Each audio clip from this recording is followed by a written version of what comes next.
What's up, y'all? I'm Pendarvis Harshaw here at Stay Diff Studios for Dad's Evoking Changes podcast. I'm sitting here with Norah Alyami, attorney at law. How are you doing today? I'm good. It's good to see you. Yeah, long-time friend, long-time mentor, long-time homie. Thank you for being here sitting. I just want to catch up. How you been? I'm saying, yeah, just, rolling with the pandemic like everybody else and trying to do good work out in the streets. Not just in the streets, also in the courtrooms? Yes, the courtroom. Okay. It all trickles down. Okay, so we just going to call that all the streets? Yes. Okay, got you. I wanted to start there. What is the work that you do? It's been so long since we caught up. Like, bring me into your world.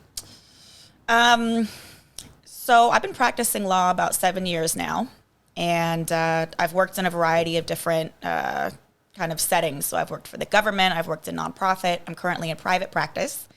Also, kind of a pandemic shift for me was leaving a firm and starting my own practice.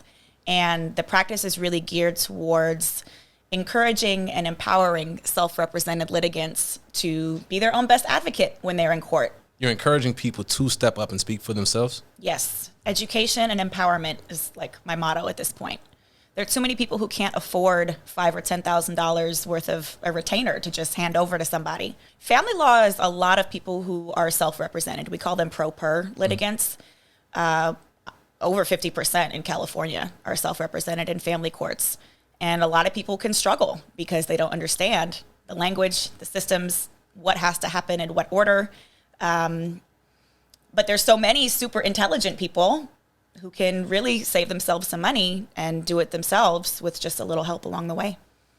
And yeah, it shouldn't have to cost you an arm and a leg to make sure that your input is received by the court and that your position is being considered.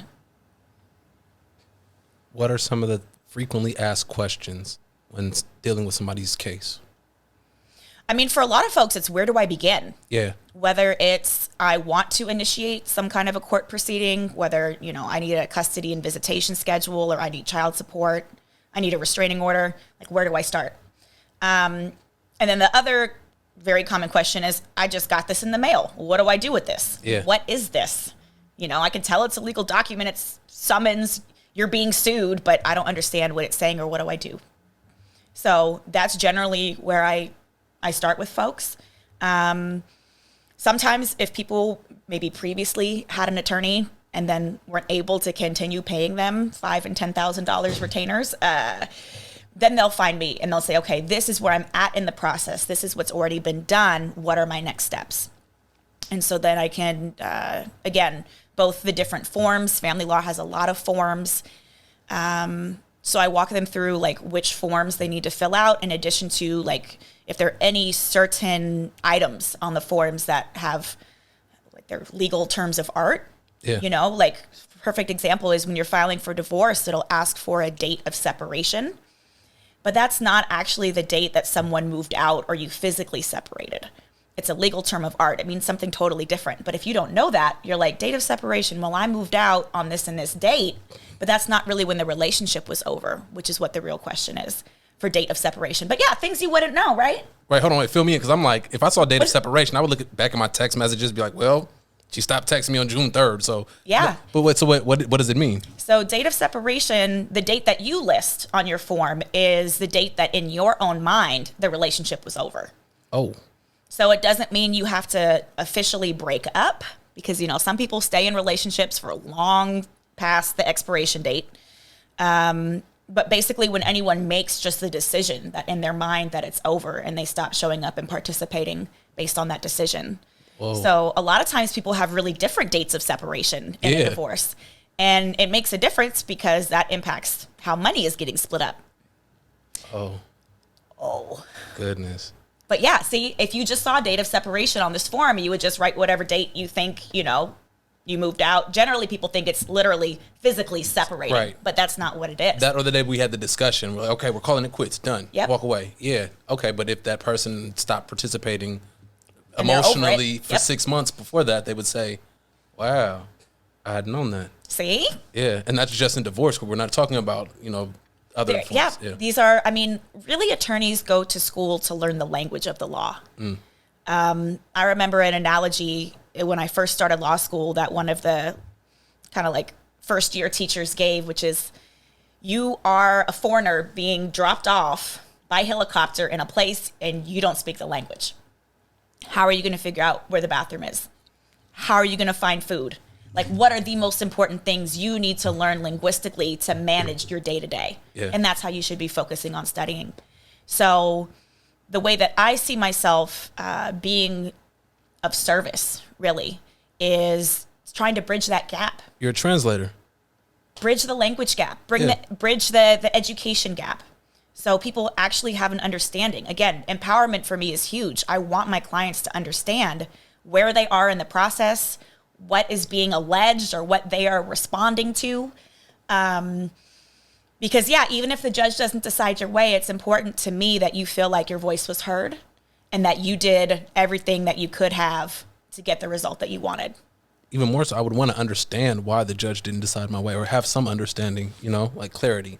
And again, it comes from translation and communication. Before we get deeper to that, you mentioned like where people would start, like helping people understand either that first document or even picking their case up wherever they might be. I imagine you come into contact with people who might be a little frazzled, you know what I'm saying? Dealing with some emotional things as well as legal things.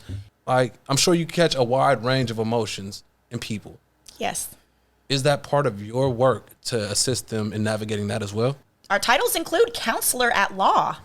So I am an attorney at law. I'm a counselor at law. So I do really see counseling as part of my responsibility. Gotcha. Okay. Understood. Bring us in a little deeper, right?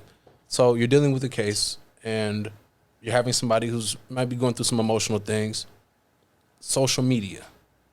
How do you deal with somebody who might be using social media to express themselves and their frustrations? We're talking about like a client that I have, or like an opposing party, or who are we talking about? A client that you have, Okay. Because I feel like you have more control in that situation. Absolutely. Funny story.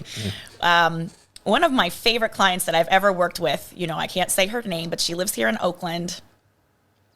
She actually kind of got in trouble for posting some of the things that she posted about her ex-husband. And he actually filed a restraining order because she was posting so much about like kind of what a shitty dad he is and what a shitty husband he is, that there had been abuse in the past in their household. So it can really be a problem for people when you don't have enough of an outlet. Yep. Or in this particular client's case, she really felt like the court wasn't hearing her. So she took to social media to be like, this is what's going on in my case. Like, I need help. This is not okay. So there were some also First Amendment issues that came up, which are super interesting, right? Like freedom of speech. Have the freedom being to able speak. Yep. So usually with this one client to the side, because there was no stopping this woman. So I had to take that L just as it is. Yeah. But generally, I'm encouraging my clients to find other support systems and networks. So I'm a huge proponent of therapy. I'm a huge proponent of whatever spiritual or religious practice you have. Huge proponent of physical outlet and activity. Because really, when people go to social media, it's a cry for help. Yeah. So if you feel like you're getting help and assistance, you may not take all your drama to the world. Yeah. So generally, I really try to encourage people to, find other means of support and outlets so they don't have to put it on there. Because, you can get in trouble. This woman had a restraining order put on her. And there was no physical anything. Right. Like. Is that are you now forbidden from mentioning my name on social media? Is that what the No, because that's a First Amendment violation. Yeah. But the content of what she was putting up is being, punished, basically. Huh. Okay. Because basically the husband is saying, she's lying on me when she says X, Y, and Z. Slanderous So almost. Yeah. Yeah. Okay. All right. And then the other side of the game, when, say, your client is having their name dragged through the mud by somebody else, how do you navigate that? So, and this is where it makes a difference if both sides have an attorney. In my mind, there's a huge access to justice issue when one party's represented and one party's not. In criminal court proceedings, people have access to defense counsel that's paid by the county or the state. But in family law, there is no guarantee or right to having an attorney. So it's really cutting the line of, do you have money to get help? Or are you going to just figure this out on your own? If there's an attorney on the other side, I contact the other attorney and be like, look, this is going beyond what needs to be happening here, and it's actually stirring the pot more than we need. There's two of us here that are professionals. Let us deal with it. Basically, please rein your client in. Yeah, yeah. But if there's not another attorney, Then you have to go directly to the client. I have to go directly to the person who's posting whatever stuff that's upsetting my client. And then here comes the negotiator, like human being person being like, look, I'm not your attorney. I can't tell you what to do. But let me explain to you some of the potential consequences of your choices. And a lot of times I'll be very frank and say, judges don't like that. Mm-hmm. So for your own good, and I'm not your lawyer, but you keep, she has every right to print out any of the stuff that you're posting and share it with the judge. So it's public document. Yeah. And what's that saying about the internet? Like, nothing's ever really gone. Nothing's ever really gone. Never. You can't really erase stuff. Yeah. So that's a thing too. Other pitfalls, things that just you see people falling into. Are there any ones that just come to mind? This is really the hardest one. And again, I'm talking about self-represented litigants. When someone is threatening your relationship with your family or your children or your access to your resources, your money, your home, it is really hard to be focused and present and articulate and non-emotional. And that's honestly, I think, the hardest thing. I mean, even for me as someone's attorney, I can only imagine the stress that they're feeling. And as an empath, I feel it, right? So there has to be a way that you are processing your feelings and your emotions and your anger, your frustration, your heartbreak, all of the things that's separate from what you're doing in the courtroom. Those things cannot go together. They do not go together. And it's hard for me as a lawyer to do it myself. So I can only imagine my clients and the struggle that they have trying to create boundaries and talk about the law. Right. Versus you trying to tell me I can only see my kid once a week? Yeah. Judge? Yeah. What? So that honestly is a common thread I see with people, is just being able to put their emotions in one place and deal with it in one place. And then when you come to court, dealing with the law and what the law says and what the judge has to say. Do you have any resources for people who might be struggling with that? And that's also just a reflection of our greater system failures. Yep. Like, I'm not going to sugarcoat it. There are not enough resources. Most of the time, I just encourage people to do a Google search. Because, even for folks who have really serious issues, there's really not much I can do for them. This family law discussion seems like, you just said it right there, class issue, wealth. And it makes me think of so many times in media, we hear about stars, entertainers, and their family law situations. And we look at them as examples, or at least we have knowledge of their story. Mm-hmm. And I'm wondering, how often does the story of people in working class family law situation get told?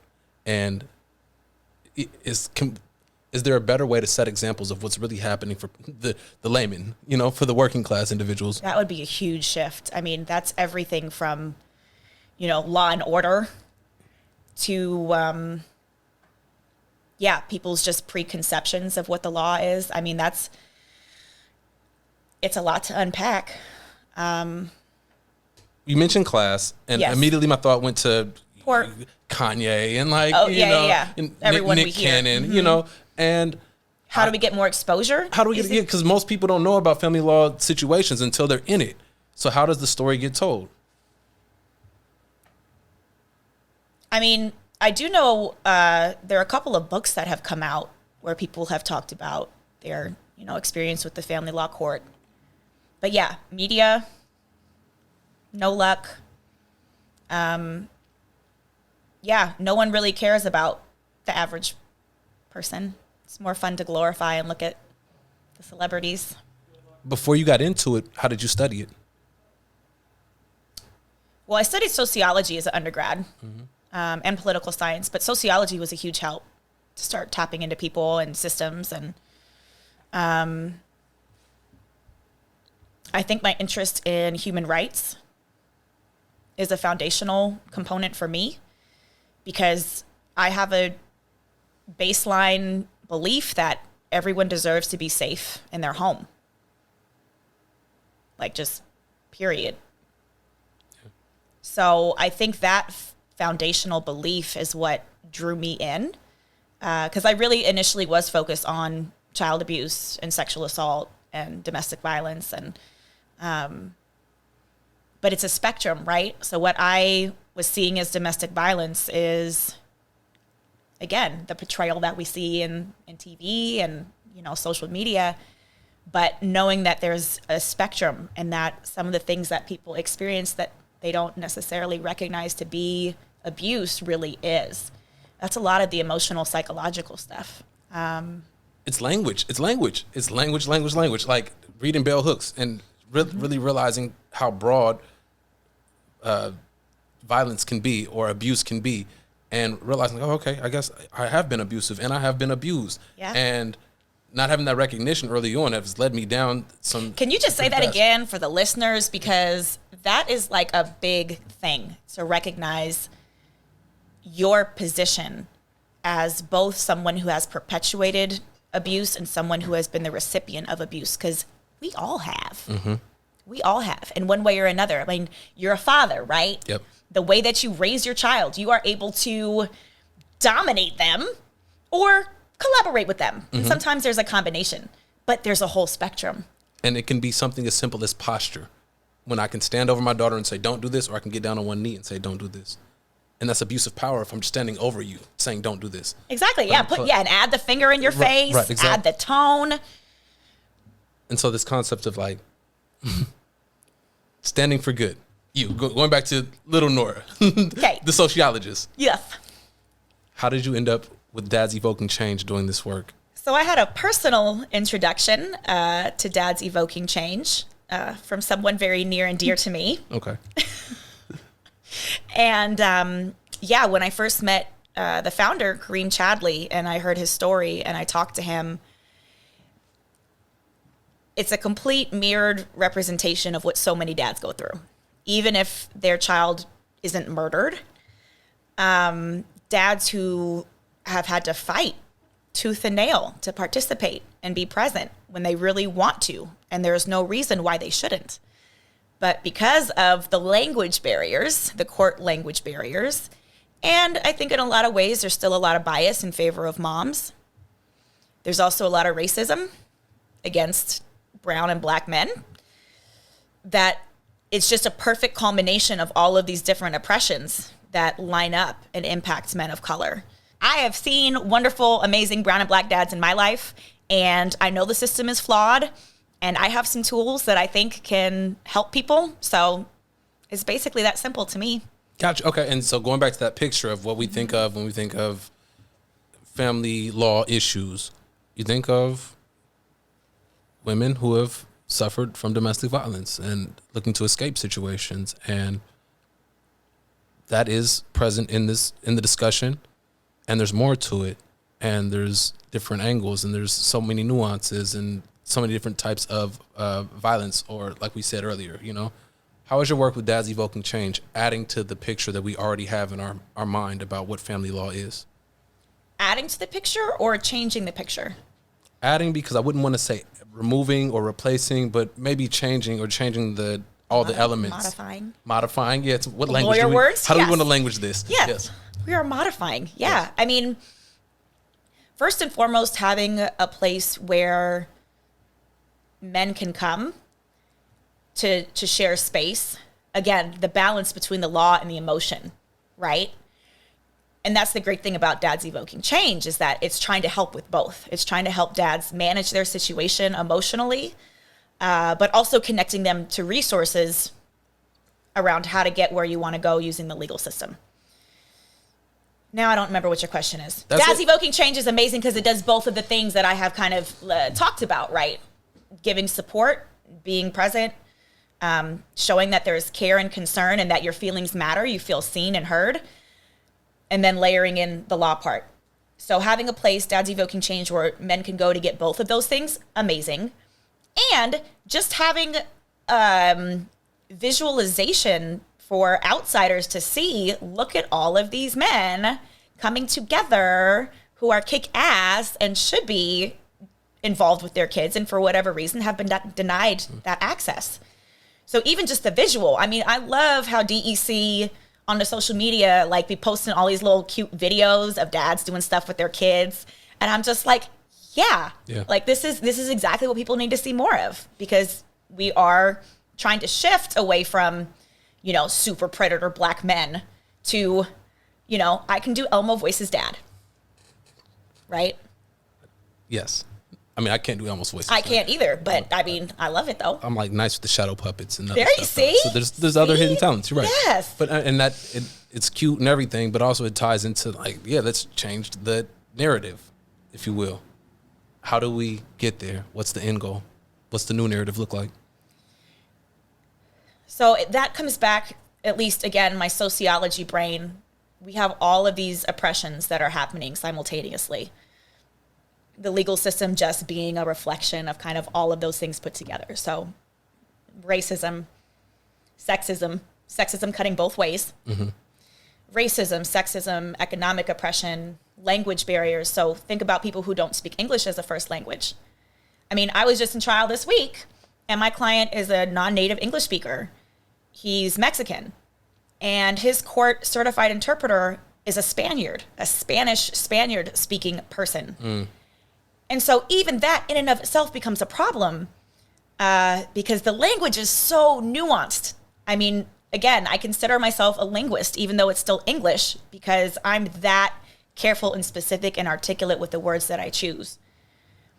But then when you have somebody who speaks a different dialect trying to do interpretation for people, anyways, I'm going off I can topic. see it. No, it's like, but yes, it's like, that's a huge problem. Yeah. Language is a huge problem. Yeah. Access to resources, all of them. The sexism, the racism, all of the things you see in the legal system. So is the end goal telling that story and making sure it's acknowledged and changed, or, you know, like... Acknowledge is number one. Yeah. Because there are a lot of people, and in some ways, I am one of them, right? I'm a child of an immigrant. And so I grew up in a house where it was like, you know, at least they're not secret police coming to, like, arrest you in the middle of the night and terrorize your family.